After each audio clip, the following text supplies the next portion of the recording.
Meu nome é Dani e estarei lendo o texto de Hildegard Schneider, autora e líder do Ministério World Wide Wings. O tema de hoje é o significado escatológico profético das migrações de Israel, parte 1. Passamos um ano inteiro estudando o significado dos 42 acampamentos dos israelitas no nosso grupo do Telegram Migrações de Israel. O livro As Migrações de Israel e seu significado escatológico profético serviu como base para o nosso grupo de trabalho. Esse grupo do Telegram também foi uma experiência, porque não era apenas um grupo para trocas, mas todos deveriam resumir um capítulo da peregrinação. Então, como mencionei, era um grupo de trabalho. A dinâmica do grupo e a atitude dos indivíduos também mereceriam um estudo à parte. Vou mencionar apenas uma característica aqui. Ficou claro desde o início que seria um grupo de trabalho e cerca da metade dos participantes não levaram isso a sério e, consequentemente, saíram e não cumpriram com o que foi acordado. O núcleo restante do grupo escreveu resumos maravilhosos e profundos, superaram as circunstâncias e persistiram. Tenho muito orgulho deste grupo, mas o foco deste episódio não é a dinâmica do grupo e as verdades bíblicas que emergem, mas sim o significado dos acampamentos. E aqui estamos particularmente interessados em seu significado escatológico profético. Para que vocês possam conhecer o que fizemos, vou agora mostrar os resumos do primeiro e do segundo acampamentos. Moisés registrou toda a jornada, a partir dos lugares de onde partiam, segundo as orientações expressas de Yahvé, Números 33, 2. O versículo 1 diz: Estes são os acampamentos em que os filhos de Israel caminharam desde que saíram do Egito, organizados de acordo com seus esquadrões, sob a liderança de Moisés e Arão, Números 33, 1. É importante que eles saiam de forma ordenada. Os acampamentos são pausas importantes na jornada para ajudar as pessoas a avançar no caminho até ao seu destino. E será que essas pausas na jornada da nossa vida não são etapas igualmente importantes para nos levar ao caminho certo? Quando eles partiram? Os israelitas partiram de Ramassés no 15º dia do primeiro mês, no dia seguinte ao dia da Páscoa.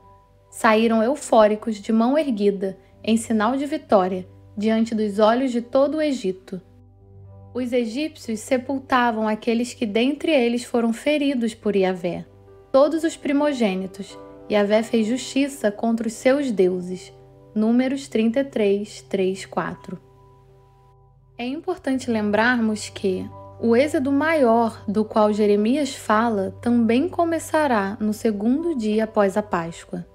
Portanto, vem dias, diz Yahvé, em que não mais se dirá juro pelo nome de Elohim, que tirou os israelitas da terra do Egito, mas se dirá juro em nome de Elohim, que trouxe os descendentes de Israel da terra do norte e de todas as nações para onde os deportou, e eles viverão na sua própria terra e herança. Jeremias 23, 7, 8. Como eles partiram? Com a mão levantada diante dos olhos dos egípcios. E quais foram as circunstâncias? Os egípcios enterraram seus primogênitos. Isto também é importante para nós. Também teremos que partir em circunstâncias difíceis. Durante o dia, Yahvé ia adiante deles, numa coluna de nuvem, para guiá-los no caminho, e de noite, numa coluna de fogo, para iluminá-los. E assim podiam caminhar de dia e durante a noite.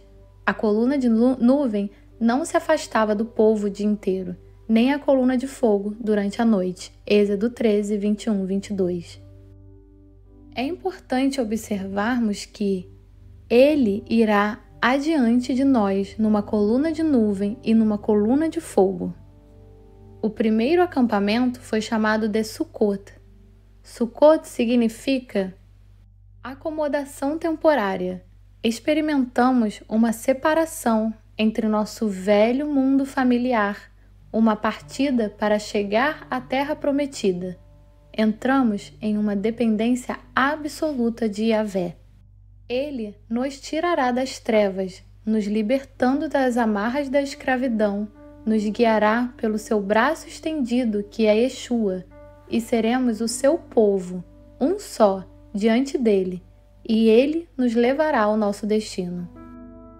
Os nomes dos acampamentos muitas vezes não eram nomes de lugares reais, mas sim uma descrição do que as pessoas enfrentavam nesses acampamentos, sejam circunstâncias externas ou processos internos.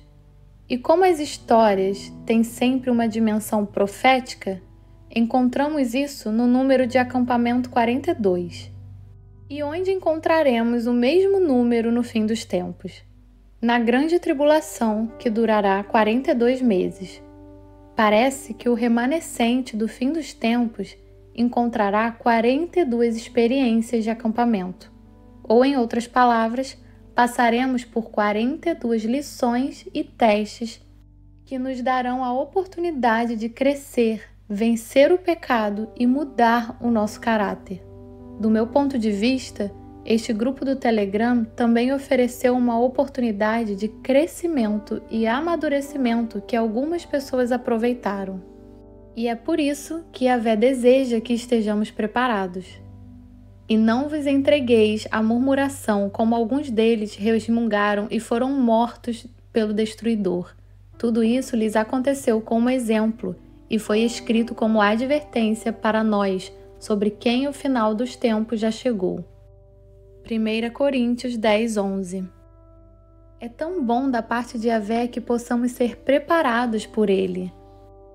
Portanto, irmãos, não quero que ignoreis que nossos antepassados estiveram todos debaixo da nuvem e todos passaram pelo mar. Em Moisés, todos eles foram batizados na nuvem e no mar. Todos comeram do mesmo alimento espiritual e todos beberam da mesma bebida espiritual, porque tinham a sede saciada pela rocha espiritual que os acompanhava, e essa rocha era o Messias. Entretanto, Yahvé não se agradou da maioria deles, e por isso seus corpos ficaram espalhados pelo chão do deserto. Esses fatos ocorreram como exemplo para nós, a fim de que não cobicemos o que é ruim, como eles fizeram. 1 Coríntios 10:1-6. Acampamento 2, resumido por uma querida irmã do grupo, Etam. Lembrando que, com o primeiro acampamento, Sukkot, os israelitas deixaram o antigo, o que era familiar, as condições de vida habituais no Egito e partiram para o deserto, onde começaram a vida com orientação, dependência e provisão somente de Yahvé. De Sukkot, eles chegaram a Etam, Êxodo 33:3. Os israelitas partiram de Sukkot, acamparam em Etam, junto ao deserto, Êxodo 13:20. Pouco antes disso, no versículo 17, é dito que Yahvé não os conduziu pelo caminho direto e mais curto através da terra dos filisteus, atual faixa de Gaza, para que o povo não se arrependesse ao ver a guerra e não retornassem ao Egito. Yahvé explicitamente não quer que seu povo retorne ao Egito, nem quer que eles sintam saudades do Egito e se arrependam de sua partida para o deserto, o qual Israel fez várias vezes. Eles ainda não estavam prontos para a guerra, mesmo depois, em Ritma, acampamento 14, após os 10 espiões terem assustado Israel. Portanto, as lições do acampamento antes de Ritma não foram suficientes, não foram levadas a sério. Eles precisavam de mais tikkun, ou seja, uma melhoria, reparação espiritual. Etam significa sair, fugir, literalmente fugir dele, do Egito espiritual, trevas espirituais do Egito, da antiga vida autogovernada em que não se conhecia e não se prestava atenção em Yahvé, em que se vivia como os egípcios, hoje pessoas do mundo, no egoísmo e na idolatria, e se praticavam todos os pecados mencionados em Gálatas 5, 19 e 21, entre outros. Etan também significa para os crentes do fim dos tempos, para nós, a fuga da Babilônia, que representa uma prática, adoração religiosa sincrética, a mistura. Além disso, como em Sukkot, trata-se de sair, mas dessa vez da atitude de vida, dos princípios espirituais pelos quais temos vivido até agora. Israel, naquela época, falhou nisso várias vezes, afastando a escravidão do pecado, purificando nossa adoração e nosso relacionamento com o Yahvé de todas as influências pagãs. Trata-se de arrancar de nós o Egito espiritual. Etan significa, portanto, o momento da decisão, que é uma decisão vital.